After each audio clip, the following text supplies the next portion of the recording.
Welcome back, and welcome to those of you who are joining us for the first time this afternoon. I'm Ashley Olson-Onyango, Head of Financial Inclusion and Agri-Tech with the GSMA, and I have the great pleasure of emceeing you through the Mobile Money Leadership Forum today. We dove into industry stats in our last session, and now we are shifting gears to the systems behind those numbers. We all know that interoperability is good. It helps systems connect, businesses grow, and at the end of the day, consumers benefit. But an important question remains. Does it matter how it's achieved? While we understand the technical models well, what's been missing is a clear evidence of their real-world impact on financial inclusion, competition, and adoption. Well, we set out to explore this earlier this year, and I am excited to officially announce the launch of our latest report. Design Matters: How Interoperability Models Impact Financial Inclusion and Competition, and the accompanying technical paper as well. This report assesses the causal impact of different interoperability models. To reveal the insights and findings, and answer this question about whether it matters how interoperability is achieved, I'm pleased to welcome my colleague on stage, Francisco Amaya, an economist with GSMAi Intelligence. Welcome, Francisco.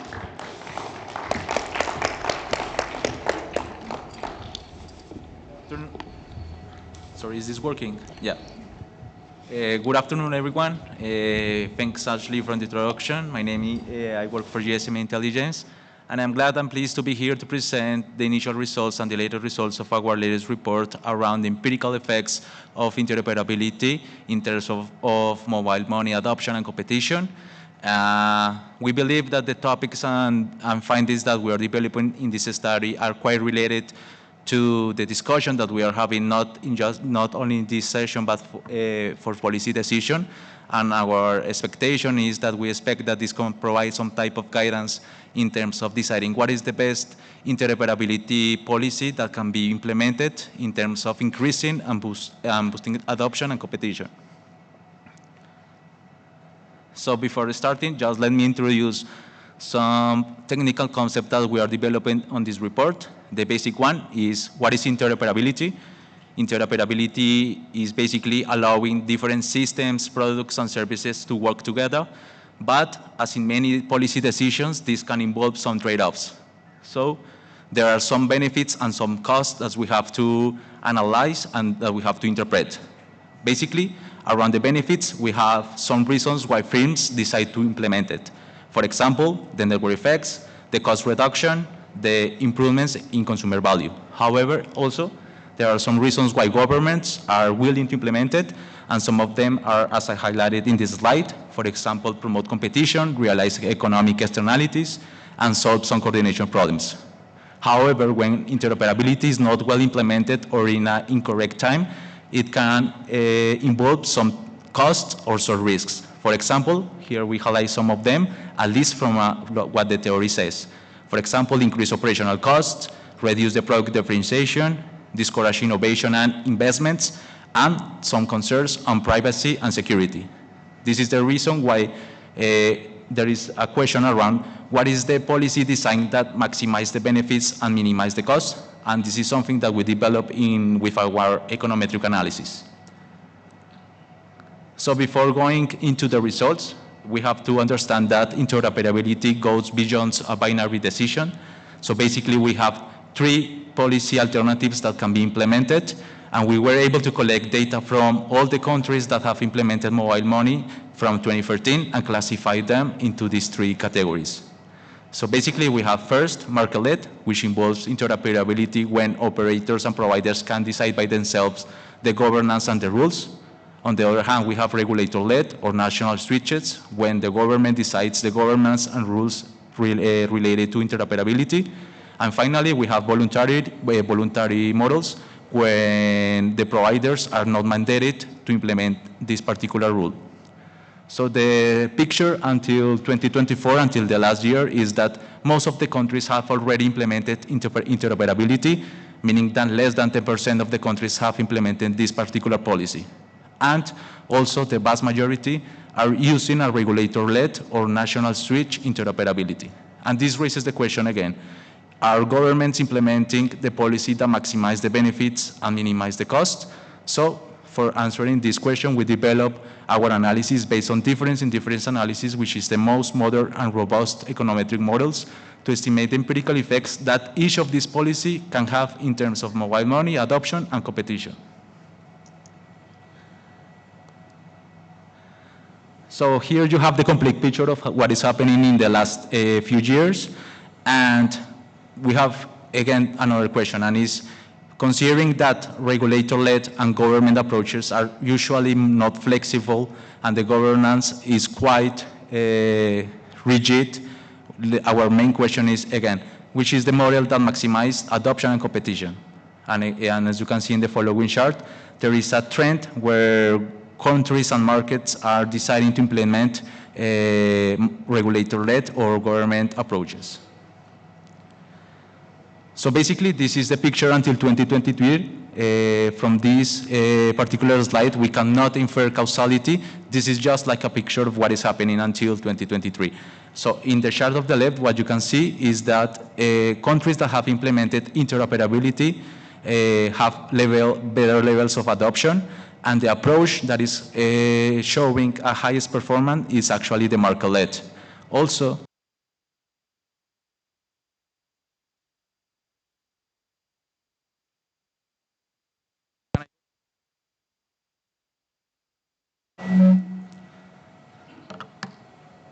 should I continue? Okay. So basically, we have in the other chart what is happening in terms of competition, and what we found is that, can you hear me? What we found is that those countries that have not implemented interoperability have actually higher levels of concentration, which means a lower level of competition. So, yeah, can you see the lights? Well. And the other thing that we want to consider again Here we go. And the other thing that we want to consider again is that, as you can see in the following chart, especially in the chart of the right, is that those countries that have implemented interoperability have higher levels of competition, meaning that the levels of HHI, which is a measure that levels the competition level in the particular markets, is much lower. So finally, going into the empirical results, what we found is the following, is that we have to also be considered, it's not the same, sorry. I'm not observing the same.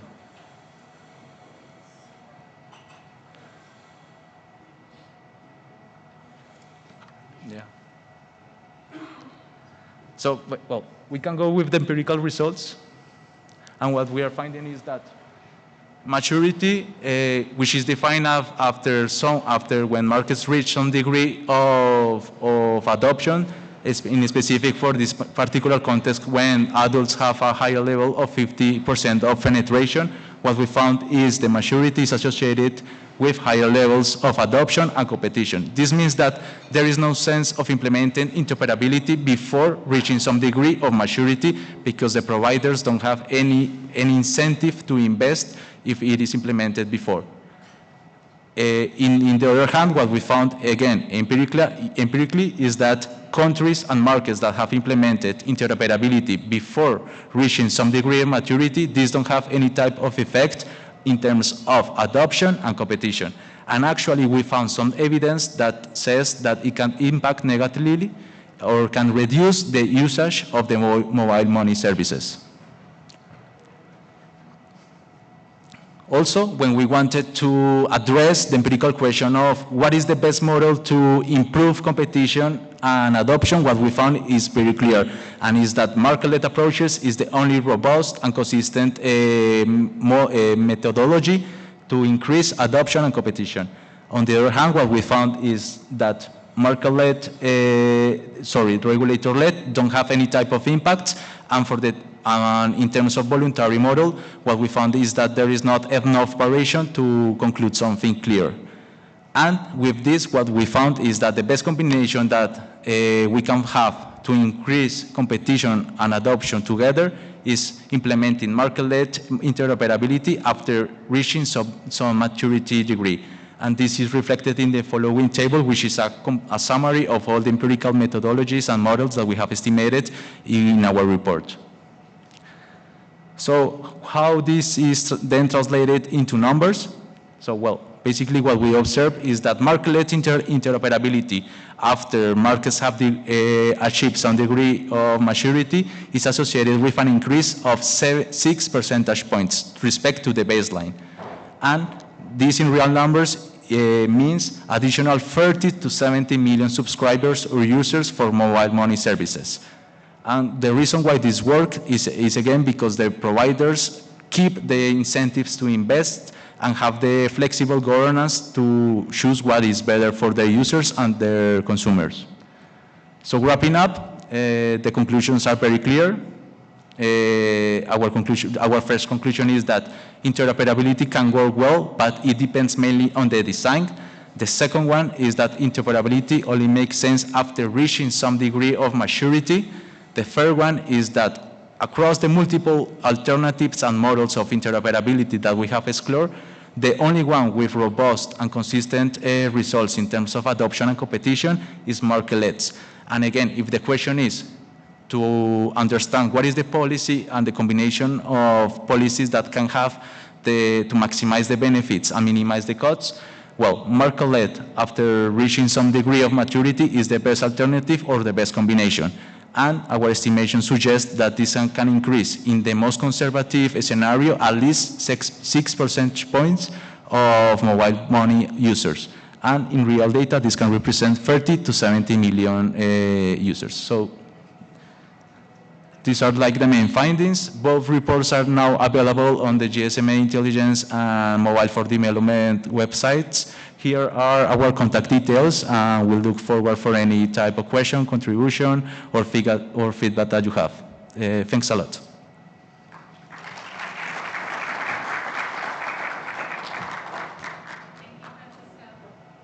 Thank you, For sticking with us during those technical difficulties. I guess if there's anything we've all learned in working in fintech, it's to be agile and resilient. So here we are. But if you're like me, that is a lot to digest, and it's some really technical stuff. But I really encourage you to download our reports, spend some time, dig into it. I think the findings are incredible, and it's something we look forward to talking to all of you about. So. With that, we're going to keep the momentum, and I'm thrilled to invite Hayford Kumah, head of the FinTech Oversight and Supervision Unit with the Bank of Ghana's FinTech and Innovation Office, and he's going to share with us Ghana's interoperability story. Welcome, Hayford.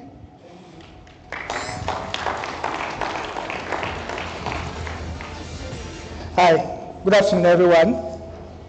Stay here this time. All right, so this afternoon, within the next 10 minutes, we are just going to go through the story of how Ghana has achieved its interoperability.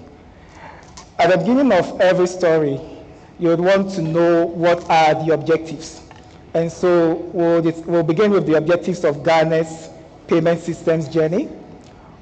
We'll look at how we have progressed on that journey, and then what the observable outcomes have been, lessons that we've learned through the journey, and then I'll conclude. These were our objectives. From the 1990s, we realized that our payment system was fragmented. We didn't really have systems in place at the time, beginning with MICA checks somewhere in 1997. And so there was a strategic decision that was taken to implement a payment system that will help to prevent risks within the ecosystem. Talk of settlement risk, credit risk, liquidity risk, and then also to establish a robust oversight and regulatory regime over our payment system. Added to that, we wanted to ensure efficiency of government operations. Here is a challenge. Talk of tax administration. If company A receives taxes from people and is not able to transmit the taxes to government in time, there are challenges for government fiscal operations. And so if company A's bank is Bank A, and yet government central accounts is with Bank of Ghana or any other third-party bank, how do we ensure that the funds are received in time so that we can construct roads, build schools, and use the money for the purposes for which it's collected? Then wanted to also deepen financial intermediation and encourage the use of non-cash instruments. We all know the challenges with cash, so we were trying to have a cash-light ecosystem. Again, we wanted to strengthen financial inclusion, bring on board segments of the market that were not included. And finally, interestingly, before 2003, we had indicated that we wanted to ensure that our electronic payment system was interoperable. So we began the journey. In 2003, we passed the Payment Systems Act. Now, this was a defining moment because this act served to establish the bedrock upon which our our payment systems will develop. But it was called the Payment Systems Act. There was no services component because obviously fintechs were not a thing at the time. Now, the second step is that we established a national switch company we called GIPS. When GIPS was established in 2008, it commenced the journey of working towards a national switch. And so we had our first interoperable system, which we call the eSwitch. eSwitch was an electronic payment card, could be issued in any bank branch, and could be accessed from any other bank's branch across the country. But there was still a limitation because the interoperability was happening only within GIPS. You still didn't have bank accounts communicating to one another. And then 2009, something interesting happened. Building on the success of M-Pesa in Kenya, we had our first mobile money company in 2009, MTN Mobile Money. And this was enabled by a strategic decision we made to pass what we call the branchless banking guidelines in 2008. What happened was the branchless banking guidelines envisaged that you could have agencies outside the banking system operating as branches to banks. So I don't need to go into a bank's branch to be able to transact. That's why we called it the branchless banking guidelines. But the challenge was we were treating the mobile money company as a branch of a bank. And so we embarked on other initiatives in 2015 that served to change that. But before then, in 2012, GIFS finally managed to have an interoperability between bank accounts through a system that we call GH Link.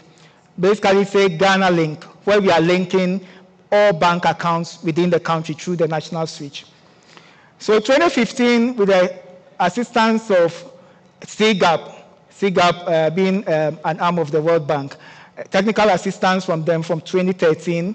By 2015, we developed and passed what we call the EMI and Agents Guidelines, Electronic Money Issuers and Agents Guidelines. That was a game changer because we moved mobile money from being a branch of a bank to a financial company. But along with that, you have to be responsible. So there have to be agent guidelines where the work of an agent, the agent is serving as an agent of the mobile money company. And so you have to establish responsibility that the electronic money issuer has to take responsibility for the agent's actions. Added to that, we also implemented what we call the tiered KYC system, which in the last publication by FATF, they now recognize and included Ghana as one of the test cases where a tiered KYC system was introduced to enhance financial inclusion. Because the level of KYC in the banking system, you introduce that into a mobile money ecosystem, you are as well excluding the segment of the market you wanted to include. In 2018 was our big moment. We had mobile money. The number of companies had grown to about 5, but we still had the challenge of mobile money accounts talking to each other. Finally, in 2018, we had mobile money interoperability. So our interoperability in 2018 was twofold. First, I could transact from mobile money company A to mobile money company B at the same cost. Initially, there had been some bilateral arrangements, but then it was punitive because mobile money company A wouldn't want me to leave their network. So they will charge me more if I'm transacting out of network than if I'm transacting within the network. But in 2018, we changed that and had a pricing regime that provided uniformity across board, leveraging on GIFS. Second thing was that we now had mobile money to bank account integration. And so we now had what we call full interoperability. So in essence, our interoperability is defined in this basic model. In 2008, we had the e-switch cards interoperable at the bank branch level. 2012, we had the GH Link, which helped us to link bank accounts, no matter the branch, no matter the bank. And in 2018, we had mobile money interoperability, and then we also had mobile money interoperability connecting together with the e-switch system as well as the GH Link system. So our model ends up in what we call the financial inclusion triangle, where you have the GH Link system, the mobile money interoperability system, and then the e-switch system interconnected to each other.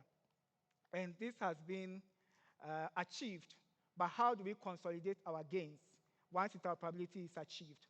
So in 2018, we began various processes to consolidate our gains.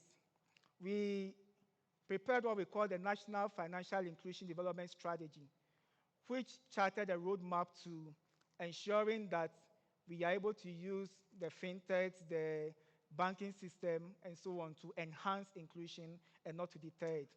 And then in 2019, we passed the Payment Systems, this time, and Services Act, because we had recognized that we're not just dealing with core payment systems anymore.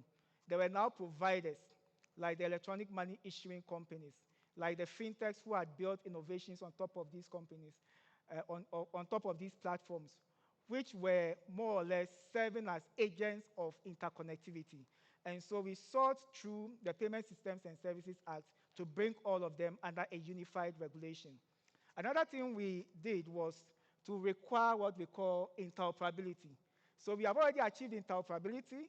We don't want any system coming into our ecosystem to be a silo. You should be ready to interoperate with all the other systems that we had in place. Again, we put together a 5-year payment system strategy, which came to an end last year. We are working on a renewed strategy, which will soon be issued. 2020, a strategic decision was taken. Unlike most regulators, we separated our fintech and innovation regulatory arm from our payment systems arm. And so we have an office with a director in charge of fintech and innovation. So we had a licensing regime for fintechs, and then we also required that when we are licensing you to participate at the interoperability level, then you must be ISO 27001 certified. And if you are a payment service provider, you are processing cards, you have to be PCI DSS compliant. Even if you are not going to be working with Visa and MasterCard, we'll still require that. 2020, we introduced again at the GIPS level what we call GHQR. GHQR was a system by which you are making merchants somehow interoperable by a code which can be scanned from a banking app or a mobile money app. The merchant just has to set up their means of payment, whether it's a bank account or a mobile money account. And they can receive payments from any bank branch, any mobile money network, and be able to receive their flows. 2023, 2022 to 2023, we launched our ECD pilots.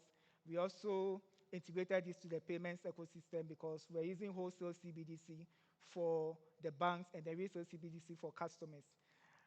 We published that pilot. A copy is on our website. Ghana Pay was also launched. Let me move on. We've also published draft open banking directives because we've reached a place where we think that to leverage the gains, customers should have multitude of choices available to them. So they should be able to leverage their good record with one institution with other in accessing services from other institutions. We also have some ongoing initiatives currently, testing a cross-border interoperability initiative with Rwanda, and then also standardization initiatives for the network level at GIPS. We are also coming together with what we call a digital access regulatory framework. By the end of this year, we hope to be able to have that act passed. This has been our governance model, I think, from the previous presentation. So we are a regulator-led approach, central bank-owned model. We have a scheme operator with their own board, and the Bank of Ghana is represented on the board, as well as the Association of Banks. And then we also have external parties. There are rules for participation, rules for settlement, security, pricing, and so on. As I said, you can't be interconnected to our switch without being ISO 27001 certified. And then Act 987 also established what we call the Payment Systems Advisory Committee. And in this committee, we have our national, our NITA. NITA is National Institution for Technology. It's an agency in charge of all government technology platforms, as well as the Ministry of Finance. Because remember, right from the beginning, we want to leverage interoperability to ensure that we are enhancing government fiscal operations. All right. Our observed outcomes, there has been reduced costs for customers. Interoperability has led to driving access to and use of financial services.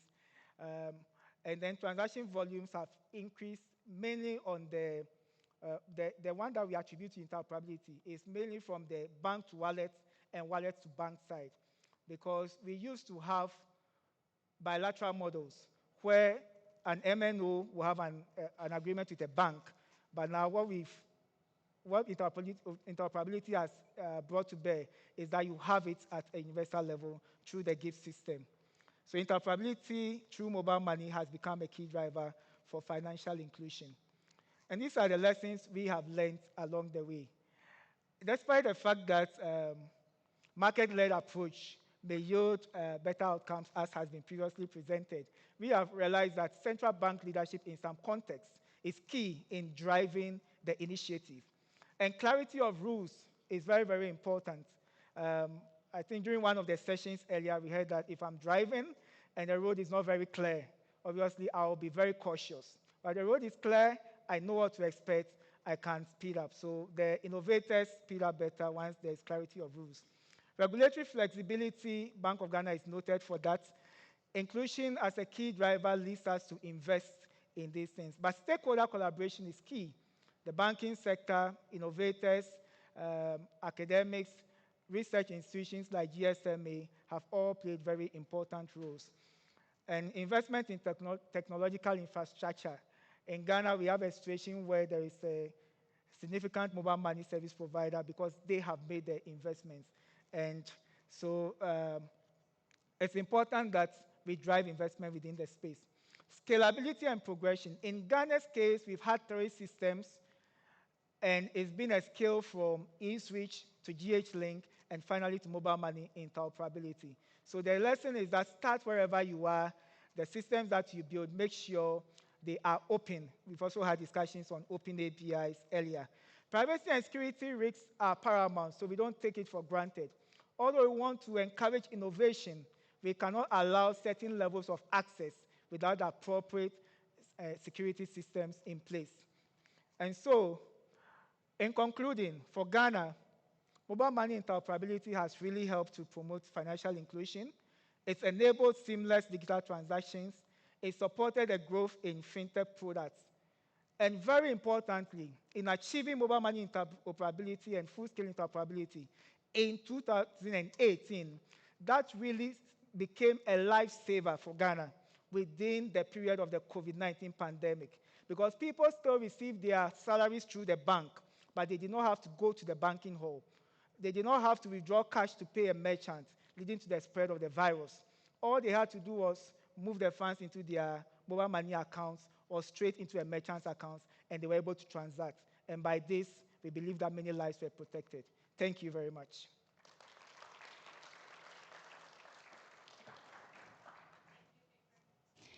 There's no doubt that Ghana is one of the leaders behind West Africa's surge in mobile money account adoption. And the Bank of Ghana has played a critical role in enabling a lot of that scale and innovation and growth.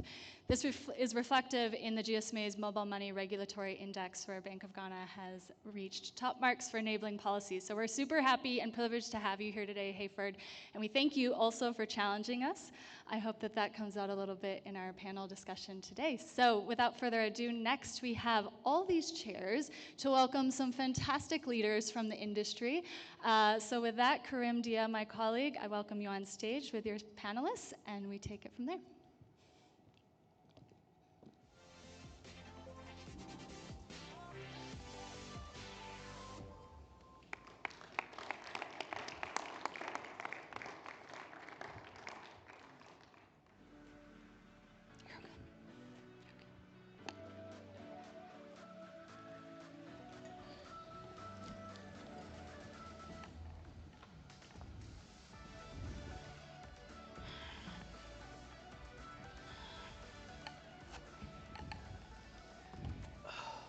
Thank you, Ashley, and thank you to everyone here.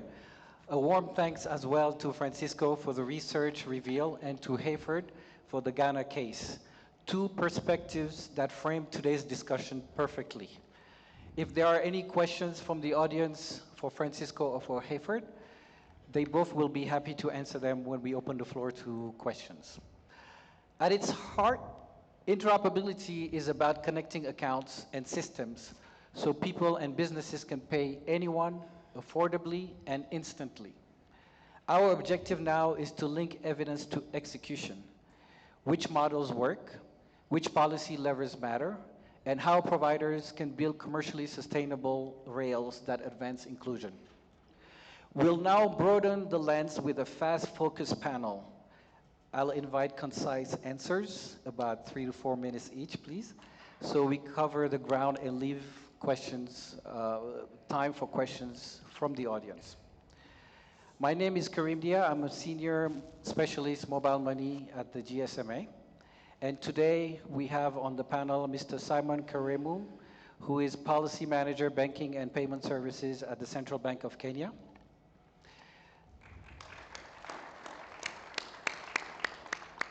A seasoned central banker with 3 decades at CBK, Simon has led major payment systems initiatives from KEPS and the ACH to EAPS and mobile money platforms.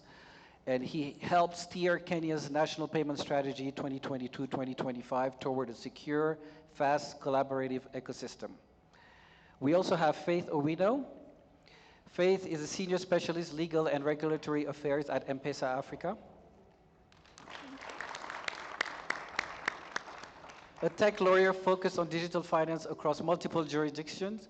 Faith works at the intersection of regulation, compliance, and policy advocacy, shaping frameworks that keep mobile money innovation compliant, resilient, and trusted.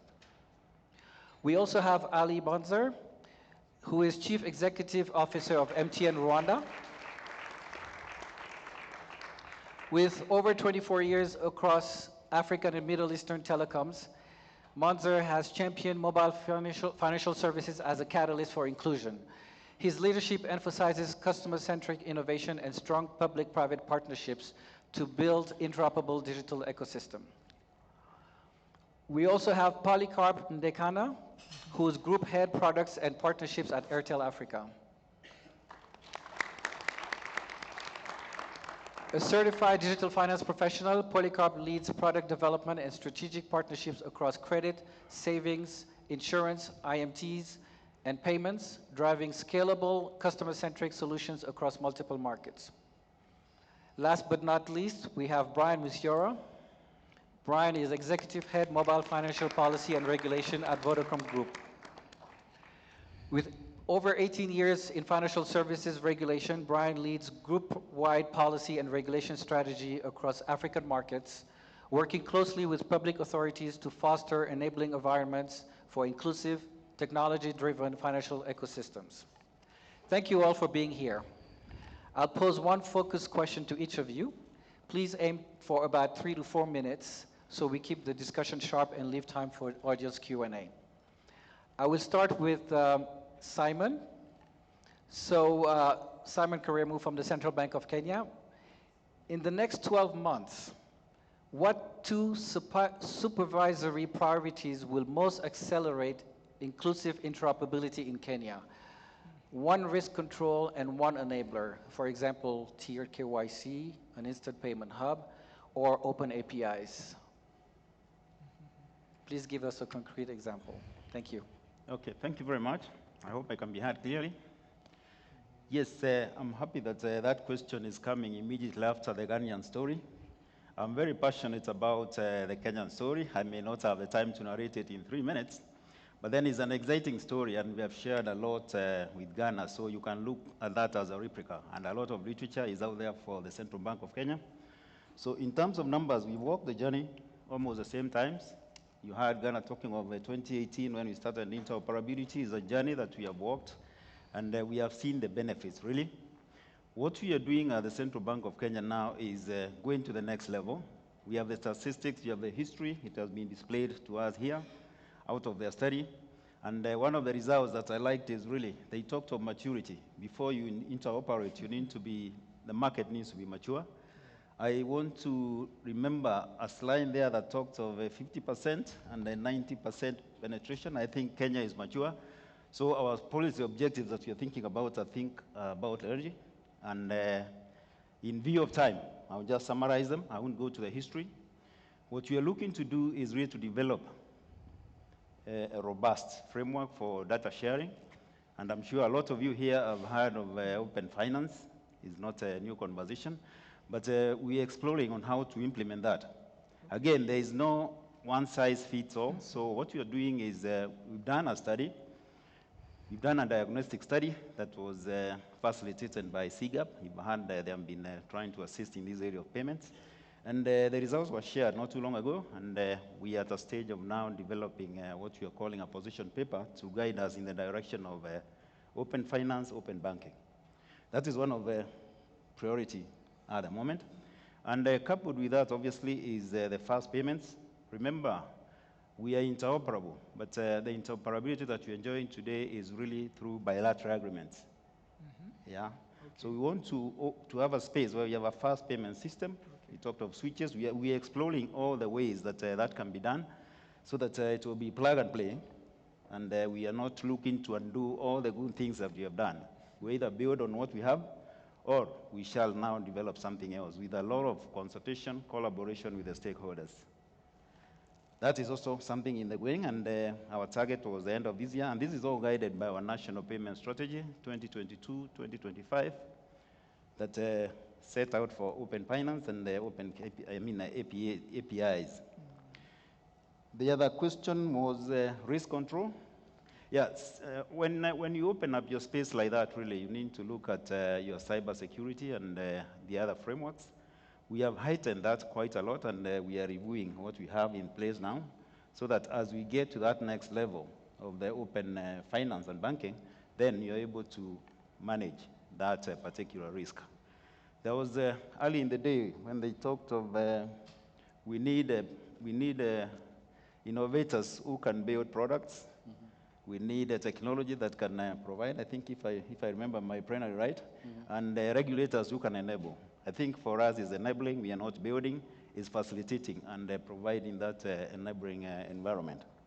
Coupled with that is that we are looking at our data protection laws because they are key. We are talking of open finance that is by consent. For those who are familiar with the topic, is really you consent for your data to be shared, and we're looking to see how we can protect our consumer data. And overall now look at the consumer protection area so that then we build trust in our payment system to achieve the objective of a secure, fast, and a collaborative national payment system. I think in view of time, I've done well. I don't know if I still have time. No, go ahead. Summarize the story. Go ahead. Yeah, so and allow me to stop there for now. No, but that's fine if you need a few minutes. Okay, thank you very much. Thank you very much, Simon, for this answer. My next question will go to Faith. What legal mechanism most accelerates safe interoperability at scale? By that I mean standardized liability and dispute rules or data sharing, portability, and where has it worked in practice? Okay. Good evening, everybody. Like Simon, I'm also happy that we came after the Ghana success story because that is the practical example where interoperability has worked well, especially in relation to a regulator mandate. So this is where the regulator leads the conversation and essentially prompts the players to be able to do interoperability. Other than the success story in Ghana, between 2018 and 2020, the Central Bank of Kenya mandated M-Pesa, Airtel, and Telecom's T-Cash to be able to send peer-to-peer transactions amongst the three players. So there's that, and then there's also the integration with IPSL. This is a banking switch where the M-Pesa wallet has been connected with the bank accounts, and therefore customers can be able to move across bank and the mobile money wallet. Okay. The other legal mechanism would be industry-led standards. This also will connect with the standards risk because the players essentially come up with operating guidelines, and with that they say this is what is going to lead us and to guide the interoperability that is done with amongst the players. And one of them would be settlement. So what are the settlement protocols? When is settlement done? How is it done? In our previous speakers, one person mentioned that we should maybe move away from USD and look at the currencies that the Africans are working on just to be able to scale that.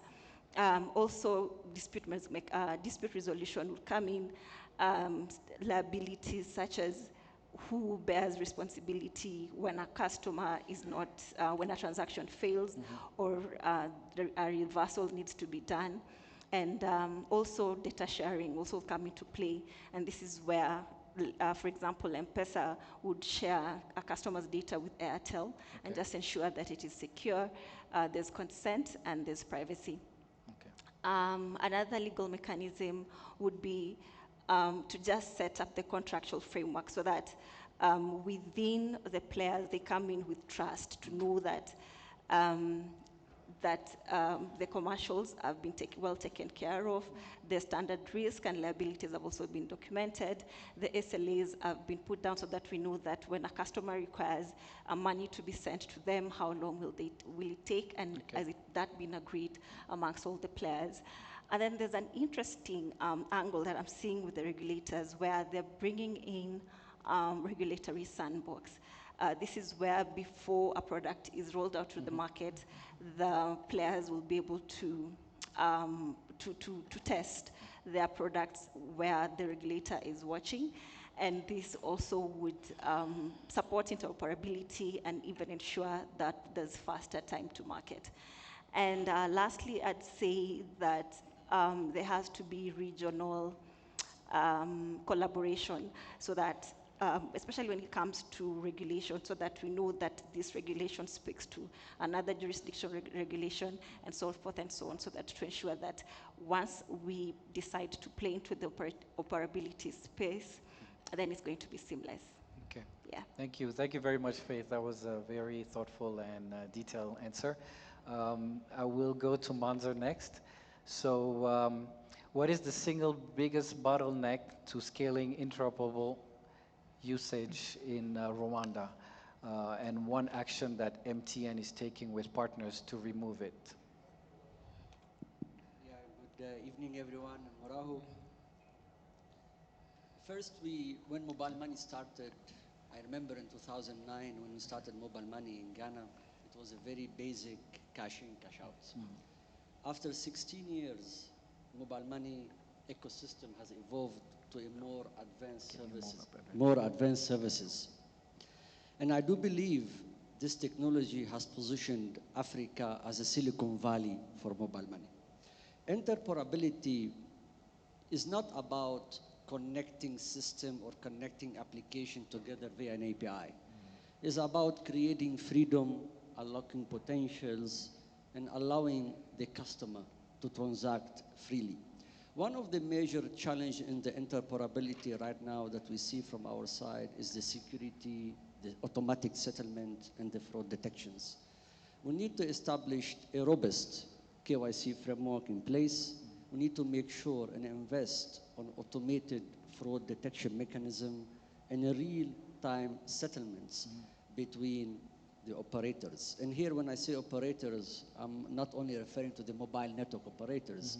Interoperability should be between the MNO, and the banks, cross borders, and there is something very critical in our market is the merchant payments. If you go to Kigali, you go to the trade, you will see Momo Pay everywhere, merchant payments everywhere. More than 500,000 active merchants, they transact on a monthly basis, but we don't have interoperability on merchant. And I do believe this is the next frontiers of interoperabilities. And I do believe the next step for us, or the challenge that we need to address right now when it comes to interoperabilities between mobile money operators is the identities. You still need a SIM card to transact. I think we need to move beyond that SIM cards. And we need to start, maybe here I rely on the GSMA team, we need to move the discussion from interoperability to wallet portability. And this is where the discussion should go, to democratize the mobile money beyond just the SIM card. And I do believe this is where we should go next. Thank you. Thank you very much. Thank you very much for that answer, Monzer. I would like to go to Polycarp next. So if you could pass the microphone to him. Monzer, please. Thank you. So which product or partnership most moved the needle on interoperable P2P or merchant payments across multiple markets? And what made the model commercially sustainable? Yeah, I think the report today shows that interoperability, when it's market-led, it grows faster. But I think the case of Ghana we have seen, when it's also regulatory-led, it makes sense. And we have seen that happening across multiple jurisdictions. So in a case for a place like Tanzania, for example, interoperability started as a market-led. It was adopted by the regulator. In 2016, started discussions of P2P, bilateral integrations across the MNOs to do interoperability. It worked well, but the industry evolved. The regulator came in, set up a national switch that now connects everything, and we have seen the benefits of growth of that interoperability. So the journey of interoperability started with P2P, it moved into bank to wallet integrations, and we have seen huge growth. Ghana is an example, Tanzania, Kenya. Shows a lot of value that moves across when you start opening up the ecosystem. What really now shifts the needle on interoperability is now opening it up to merchant payments. And we're seeing that being driven and driving the growth across. So for a case of Tanzania, with the launch of the TIP switch, the Tanzania Instant Payment Switch, we have seen now how that simplifies integration across. So we integrate into one point from a technology standpoint, but we transact to everyone. So it's either between the MNOs, it's the MNOs to the banks, it's the banks with the banks. The benefits of this drives is simplicity across settlements. It's real-time settlements. We all settle through this.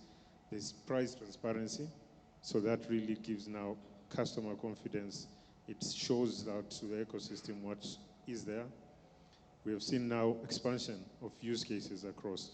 So it's no longer P2P, it's no longer bank to wallet, it's now account-to-account settlement, it's merchant payments across either it's a fair play across the ecosystem in terms of merchant acquisition. We're seeing liberalizing bill payments, and we're seeing now new use cases being added. How do you deal with remittances? We don't need to integrate to multiple players across. We integrate to one money transfer organization, for example, but we can still settle it across the industry. And that is what is really driving that growth and shifting the need of interoperability. Now, with all this, what do you see? We start seeing offerings. So from Airtel Money perspective, with interoperability, we are now offering a full ecosystem of payments to our customers. So now we're seeing more transactions growing. We're seeing more float into our ecosystem. And that then eventually translates to more use cases, more users using Airtel Money, our ARPU grows, and commercially starts making sense. So I think as we work towards this interoperability journey across the industry, is how do we now continue scaling? How do the policies the central banks bring in for us to settle?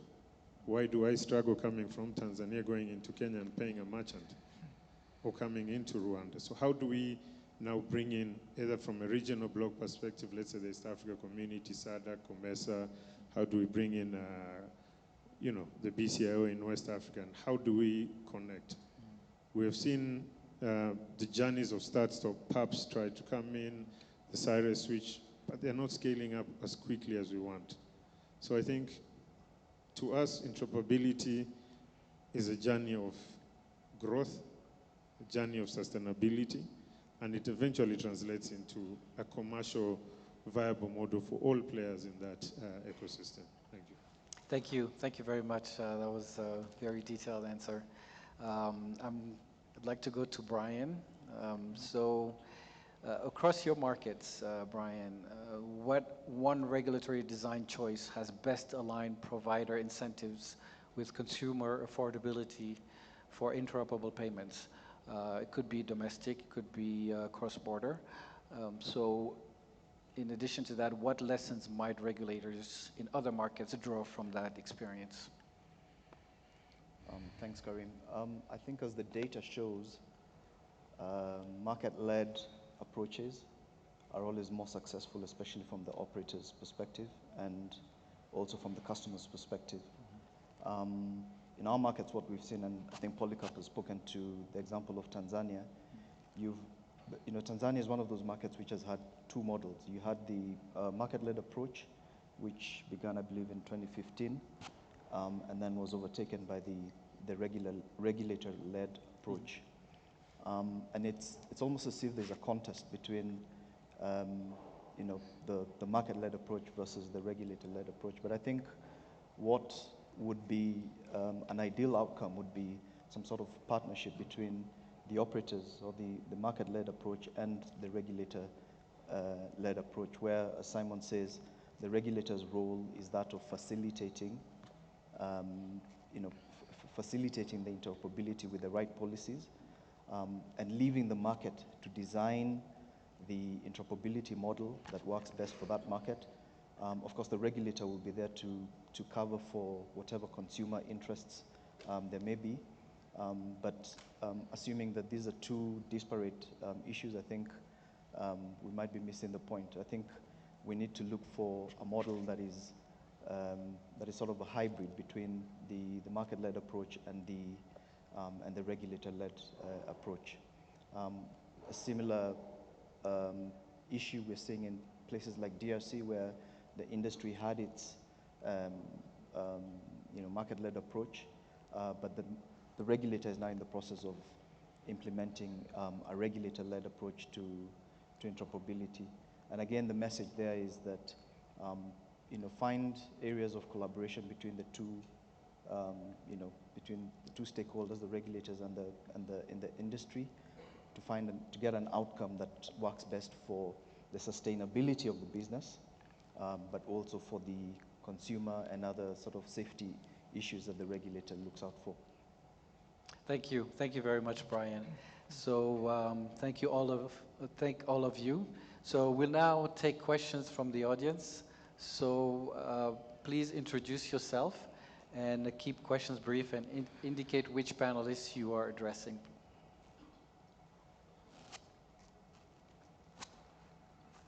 Who has the microphone? Okay, it's right there.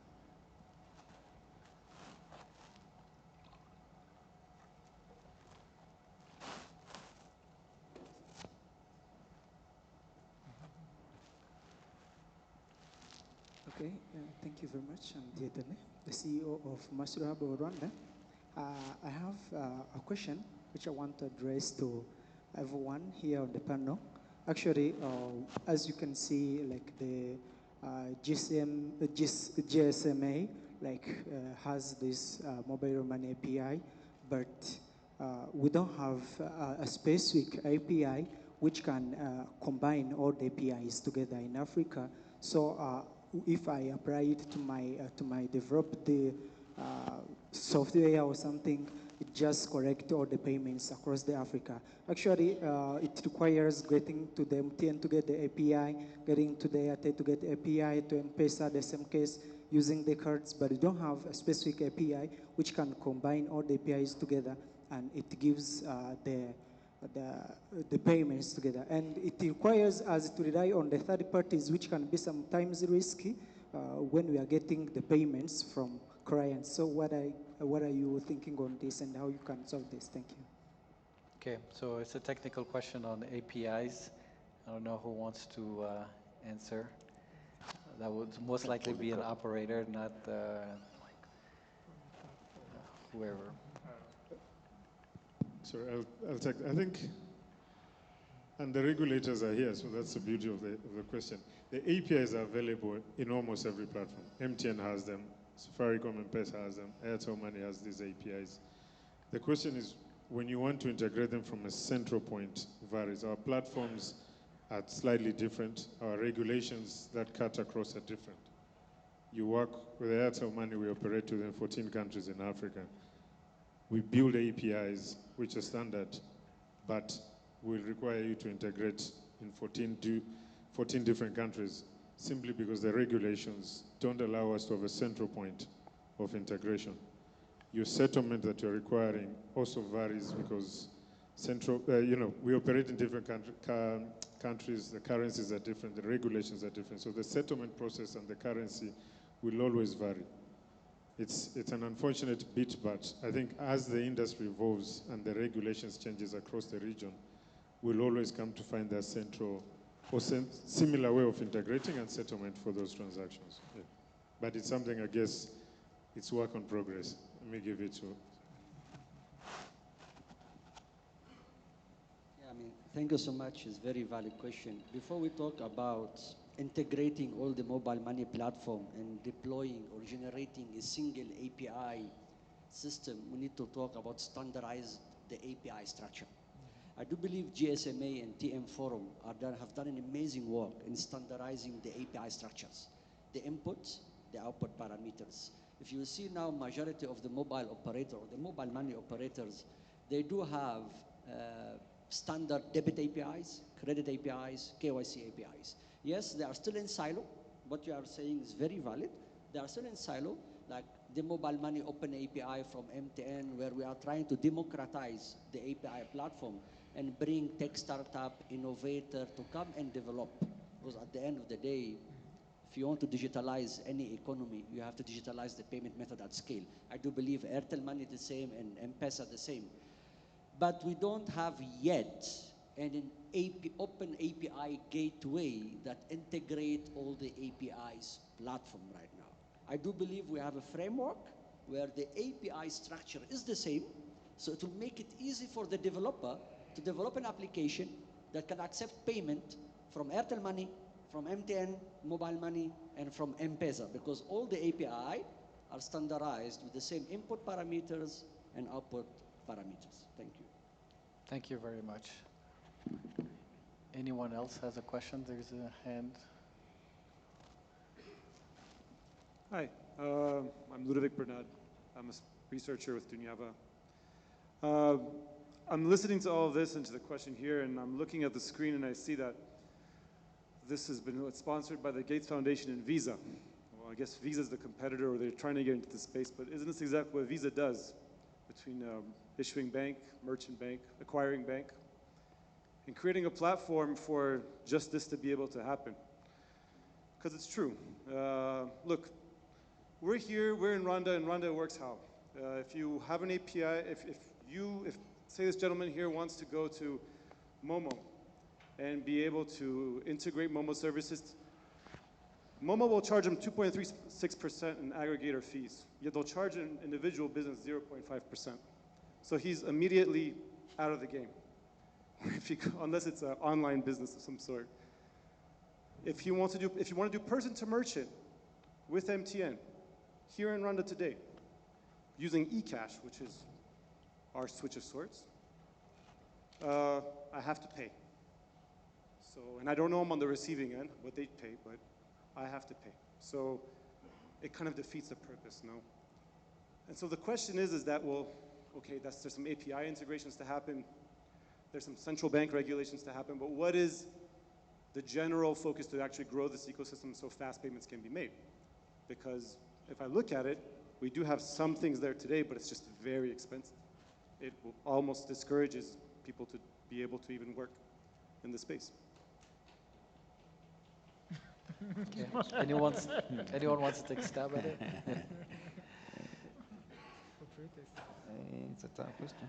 I don't know. Okay, I think you mentioned MTN. I think I need to answer. See, very valid points. We need to balance affordability and sustainability. Sustainability brings long-term availability and long-term affordability, and it's very, very important. As much as we need to push for affordability, but also need to make sure that commercially we are viable, commercially we can still reinvest what we make into the ecosystem to make the ecosystem better. You gave very good example about merchant to merchants and about the API. You see, mobile money, there is more than 4 million citizens in Rwanda transacts every month on the Momo Pay platform, paying merchants in the pharmacy, in the school, groceries, whatever. Free. Customer will not pay. Now, yes, it's free for customer, but it's not free for the merchants.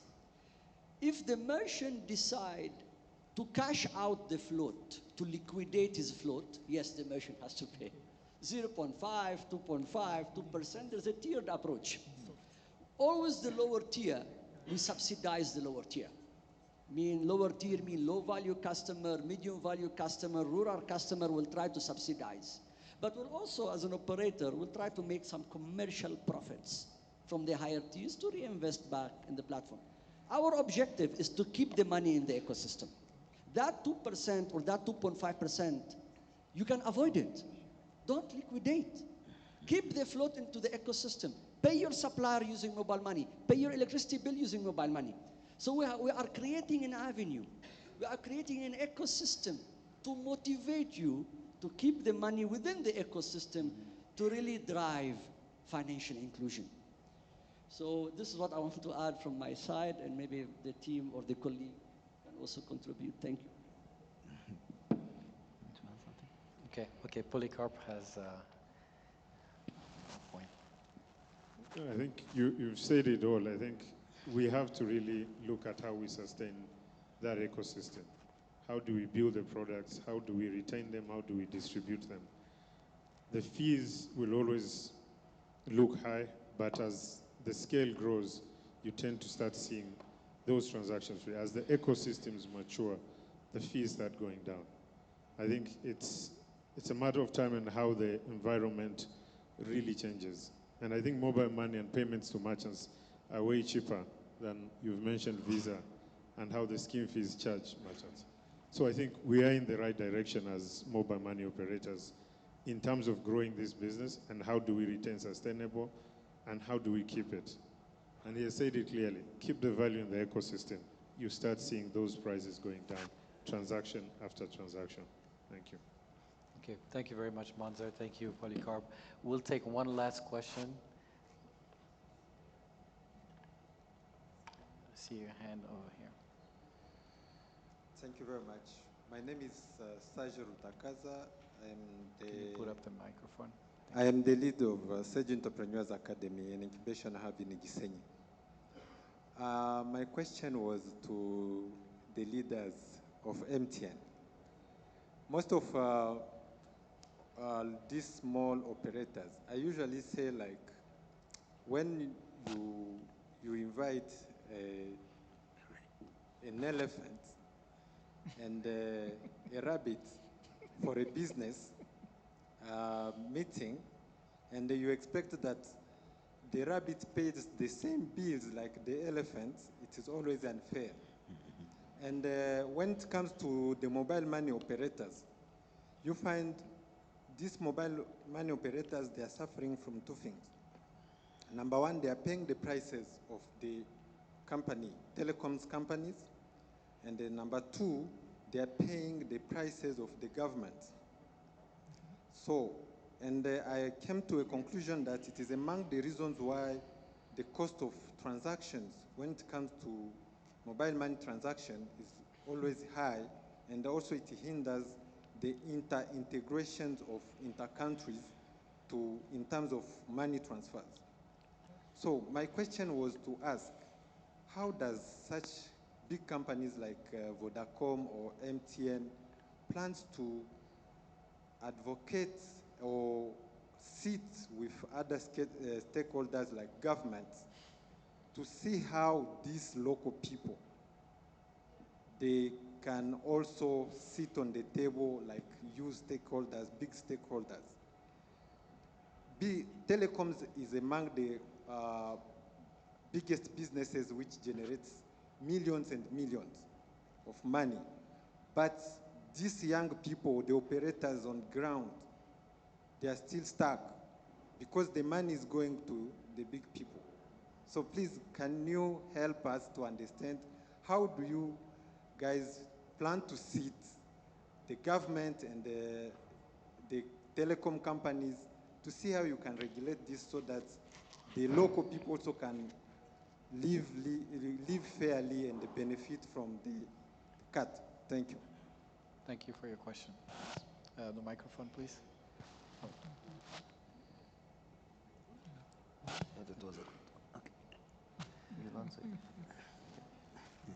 It's a difficult one. I think as telco operators or mobile money operators, I think we sit with the governments on a daily basis to say, where do we take the policies right? How do we price correctly? What are the taxes that are being imposed and how they impact the growth of the businesses? So it is a daily engagement that we're having across, I don't think it's just Rwanda, but I think it's across everywhere where we operate. Our mandate, and we have Faith, we have Brian who works in the policy sides and the legal, they know how busy they get engaging governments in terms of getting the right prices, the right taxes, and how do we plow back any profits we have, any money we make, back into the ecosystem that we operate to sustain it, to support the growth of it. And this brings the rabbit to the table to say, we are building those rails in the industry across for everyone to play across.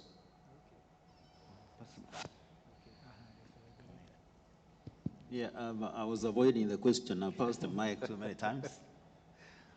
I've realized I have another mic here. Yeah, let me just make a comment from the policy side, and I think I alluded to it when we talk of the digital payment infrastructure. Yeah, I think that is, in my view, that's a place to go, because when you develop an infrastructure, think of it of a public road. What we have today are really private roads, and they need maintenance. When you have a public infrastructure that is built in whatever form, depending on the context of your country, then to me that will bring down the cost down. And also you may try, without stifling innovation, some pricing models, but then again, remember, we are in a setup that is liberalized, and the players need to be sustainable, like he rightfully said. So it's a delicate balance, in my view. Keep the money in the ecosystem. From the policy side, is possibly developing the frameworks now differently, other than having the silos or the bilateral agreements, like I mentioned. You have an infrastructure that anybody can plug and play. That way, most likely the cost will come down. Maybe you mentioned that telecom operators are making millions. It's not anymore. Just to correct that statement. You see, we should not focus on winning individually. There's an African proverb, if you want to go fast, go alone. If you need to go far, let's go together. To advance in the mobile money ecosystem is extremely important to go together. It's extremely important to expand the ecosystem, to expand the pie, and get all the partners on board. But there's a sad reality in place called the cost of production. Cost of production, or what we call COP, if we'll unpack it, a high level, majority of us in this room, if we need to transact on mobile money, you use USSD. Maybe 1% use the mobile money app or an app or Airtel app. You dial star XYZ. That USSD is very expensive technology, very expensive technology. We don't want to go to the technicality, what behind of the USSD. We are committed as the MTN to make the service affordable, to make the service to everyone, because we need to expand the ecosystem for us not to leave anyone behind. But at the same time, it has to be sustainable. We are committed to subsidize the low-value transactions, but we still need to make certain profits on the high-value transaction or high-volume transaction to keep investing back into the ecosystem. Thank you. Thank you very much. Unfortunately, we ran out of time, but I'd like to thank all our panelists today, and to thank all of you for joining us.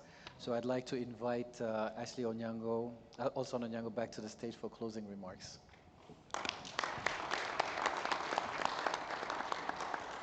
Thank you. I think we certainly hit on some hot topics, and it's always good to see some liveliness in the audience. There's still a lot to unpack, and it's such an estimable panel. We could have really kept this discussion going for hours, but as Karim mentioned, we must now close. Though, once again, I implore you to keep the discussion going, so feel free to grab a panelist or one of our former speakers and ask them all your questions, have those conversations over refreshments in the back. There's no need to leave here, as we have an exciting session to conclude the Mobile Money Leadership Forum today, and is starting here at 5:15 p.m. So once again, I'll be here, and I hope to see you. Thank you. Thank you, Ashley. Before we break, may I ask our presenters to come back for a quick group photo, Hayford and Francisco? Thank you, everyone. Thank you. We have time? Yeah.